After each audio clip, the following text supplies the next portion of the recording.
तर जीवनामध्ये जे प्रसंग आहेत ते फक्त तीनच प्रकार येतात. तीनच प्रकारचे प्रसंग आहेत. त्यातला पहिला प्रसंग आनंद, दुसरा प्रसंग आहे दुःख जीवनामध्ये येत असताना, तिसरा प्रसंग आहे की आनंद पण आणि दुःख पण. असे तीन प्रसंग आहेत आणि तिन्ही प्रसंग हाताळण्याची पद्धत वेगळी आहे. ती भक्ती शिकवते.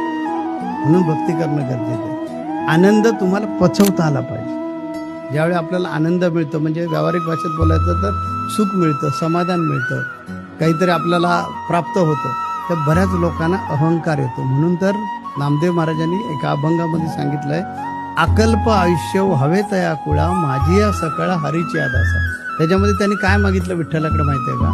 दुसरं काहीच नाही मागितलं. ते काय म्हणाले, अहंकाराचा वारा न लागो राजसा, माझी या विष्णुदासा भाविकांची.